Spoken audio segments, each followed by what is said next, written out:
싫다라는 말은 의외로 쉽다. 자기 확신이 약한 사람의 문제 중 하나가 싫다라는 말을 못한다는 점이다. 이 짧고 쉬운 단어 하나를 말하는 것이 그토록 어려울 줄이야. 거절을 못하는 성향은 사람들에게서 인정받거나 최소한 외면당하지 않으려면 타인의 기대를 채워주어야 한다는 전제에서 유래한다. 이런 심리학적 상관관계는 수학 방정식과 비슷하다. 나는 형편없어 곱하기 남한테 잘해줘야 해는 남들이 나를 좋아해 줄 거야. 이 방정식에서 보듯 이들은 끊임없이 버림받을 것에 대한 두려움을 안고 살며 사랑받을 가능성을 높이기 위해서 모두에게 잘해주려고 각고의 노력을 기울인다. 다만 이 방정식에서 첫 항, 나는 형편없어부터 오류가 있다. 그래서 이 방정식 자체는 성립하지 못한다. 하지만 이 사실을 깨닫는 것부터가 당사자에게는 아주 큰 도전이다. 자존감을 손상입은 이들 중 다수가 나 자신 그대로를 유지할 때에도 남들이 나를 좋아해 줄 것이라는 생각 자체를 못한다. 이들은 너무나 확고하게 자신이 뭔가 달라야 한다고 믿는다. 그것도 다른 누군가가 되어야 한다고 믿는다. 그러다 보니 많은 사람이 이중의 삶을 산다. 마음속으로는 자신이 괜찮지 않다고 확신하므로 외부 세계에 자신의 내면을 철저히 숨긴다. 이들은 집 밖으로 나갈 때 항상 복면을 쓴다. 어떻게든 사회에서 배제당하지 않고 싶기 때문에 겉으로는 되도록 좋은 인상을 주려 애쓴다. 그래서 남들이 자신에게 바라는 것에 온통 주의를 기울인다. 무의식적으로 남들의 기대를 자신이 취해야 할 행동의 기준으로 삼아버렸기 때문이다. 남들을 실망시켜서는 안 된다. 실망시키면 버림받는다. 이것이 불안 행성의 자연 법칙이다. 탈로 날지도 모른다는 두려움, 즉 자신의 모든 결함을 주변 사람들이 볼지도 모른다는 불안은 이 행성 사람들의 행동을 견인하는 막강한 동기이자 기준이다. 남들의 기대를 채우는 것은 이 불안을 무마하는 수단이다. 이들은 스스로를 안심시키기 위해 이렇게 말한다. 모든 말에 네 라고 답하거나 사정이 허락하면 심지어 네 여부가 있나요? 라고 답하자. 그럼 남들도 나를 어떻게 못하겠지. 이렇듯 자존감이 낮은 이들은 어디서든 자신에게 공격이 들어올 것이라는 불안을 끊임없이 갖고 산다. 상대의 기대를 충족시켜주지 못하면 나에게 언짢아 할 것이 뻔하고 그러면 공격의 빌미를 제공하는 것이라고 생각한다.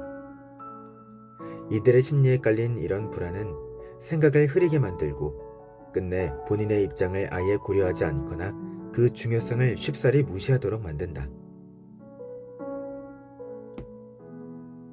날 계속 좋아해 줄까?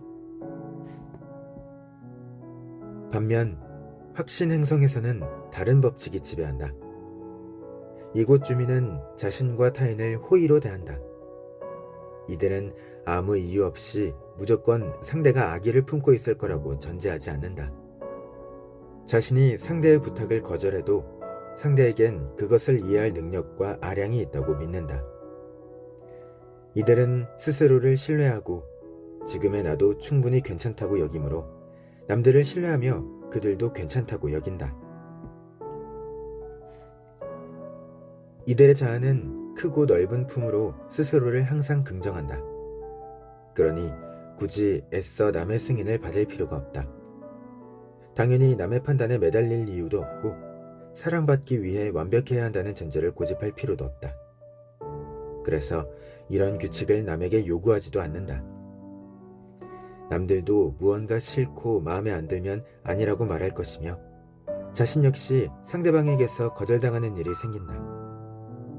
또한 이곳은 민주주의가 지배하므로 누구든 거절하고 반대할 권리를 똑같이 갖는다. 당신도 확신 행성에서 살고 싶다면 자신을 호의 있게 대하는 것부터 시작해야 한다. 스스로를 대하는 시선이 다정하고 온화해질수록 남들을 향한 시선 역시 호의적으로 바뀔 것이다.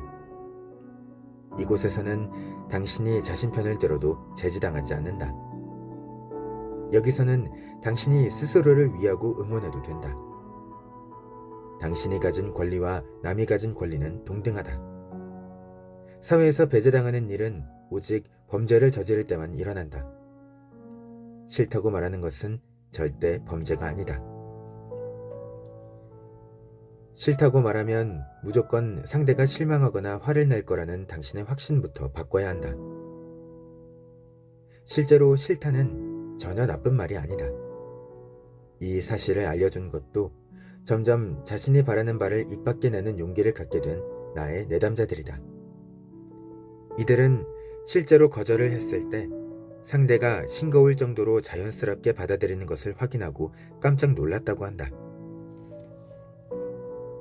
이번 주말에 나 이사하는데 좀 도와줄 수 있어? 미안해. 이번 주말에는 아이들하고 나들이 가기로 약속했어. 아, 그렇구나.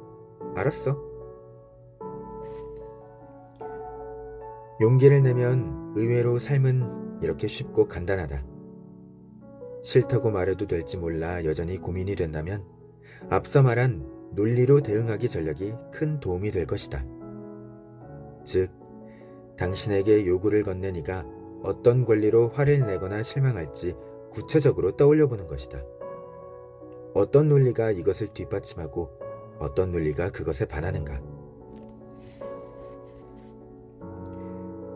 어쨌든 결과적으로도 진심 아닌 예스가 솔직한 노보다 훨씬 상대방과 당신 사이의 관계를 망가뜨린다는 사실을 명심하자. 예스를 남발하는 사람들이 상대에게 속으로는 잔뜩 증오와 분노를 쌓아놓고 있는 현상이 드물지 않게 목격된다.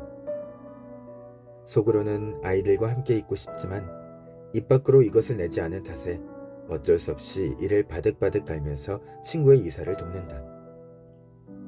그 짜증은 자신에게뿐 아니라 이사를 도와달라고 말해서 이렇게 어이없는 상황을 만든 이쪽 시각에서만 놓고 봤을 때 상대방에게 향한다.